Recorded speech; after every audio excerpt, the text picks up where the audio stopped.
les enquêteurs, nous nous devons d'investiguer des lieux parfois inhospitaliers, inconnus à notre mémoire. Parfois ces lieux n'existent que dans notre imagination, car nous voulons tout prévoir dans notre existence. Mais quelquefois ces lieux existent, bel et bien. J'ai été envoyé dans les années 80 dans une ville pour y enquêter sur des meurtres et des disparitions étranges. Je ne me rappelle pas du nom de cette ville. Je ne sais d'ailleurs même pas si elle existe encore. Je ne voulais pendant cette affaire que finir ce que j'avais commencé. Une gigantesque traque d'un ou plusieurs meurtriers qui prenaient des années à résoudre. Aujourd'hui, j'espère parvenir à mes fins. Je sens que j'en suis proche.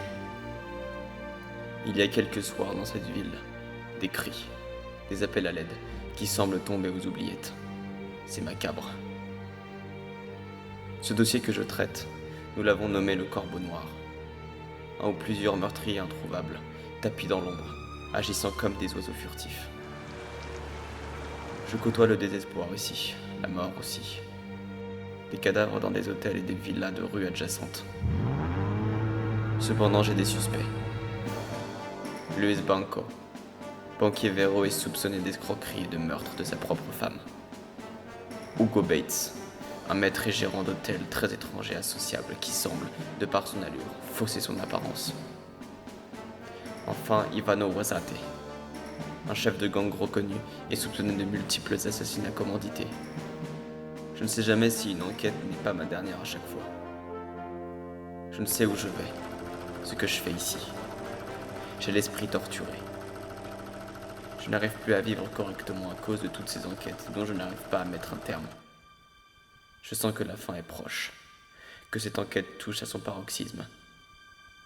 Quelque chose se trame.